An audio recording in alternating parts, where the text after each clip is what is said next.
ಇನ್ನು HALಗೆ ಈಗ ರಾಹುಲ್ ಗಾಂಧಿ ಆಗಮಿಸಿದ್ದಾರೆ. ವಿಪಕ್ಷ ನಾಯಕರಾಗಿರುವಂತಹ ರಾಹುಲ್ ಗಾಂಧಿ ಈಗ ಅಲ್ಲಿಗೆ ಬಂದಿದ್ದಾರೆ HAL ಏರ್ಪೋರ್ಟ್ಗೆ. ಅವರನ್ನ ಸ್ವಾಗತಿಸೋದಕ್ಕೆ ಅಂತ ಹೇಳಿ ತೆರಳಿರುವಂತಹ DK ಶಿವಕುಮಾರ್ ಇನ್ನೊಂದು ಕೆಲವೇ ಹೊತ್ತಿನಲ್ಲಿ ಅವರನ್ನ ವೆಲ್ಕಮ್ ಮಾಡಿ ಅವರನ್ನ ಕರ್ಕೊಂಡು ಬರ್ತಾರೆ.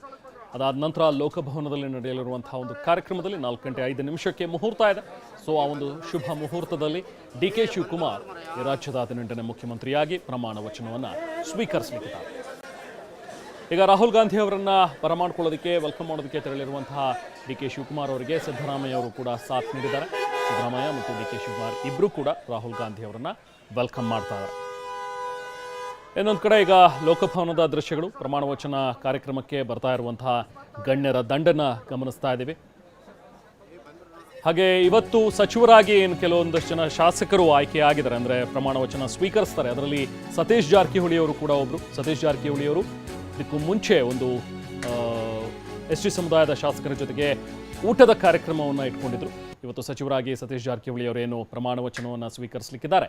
ಪ್ರಮಾಣ ವಚನಕ್ಕೂ ಮೊದಲು ಸತೀಶ್ ಭೋಜನಕೂಟವನ್ನು ಏರ್ಪಡಿಸಿದ್ದಂತಹ ದೃಶ್ಯಗಳನ್ನು ನೋಡ್ತಾ ಇದ್ವಿ. ತಮ್ಮ ಆಪ್ತ ಶಾಸಕರ ಜೊತೆಗೆ ಹಾಗೆ ST ಸಮುದಾಯದ ಕೆಲವೊಂದಷ್ಟು ಜನ ಶಾಸಕರೇನಿದ್ದಾರೆ ಅವ್ರನ್ನ ಆಹ್ವಾನಿಸಿದ್ರು. ಅವರ ಜೊತೆಗೆ ಭೋಜನಕೂಟದಲ್ಲಿ ಪಾಲ್ಗೊಂಡಿರುವಂಥ ಸತೀಶ್ ಜಾರಕಿಹೊಳಿ.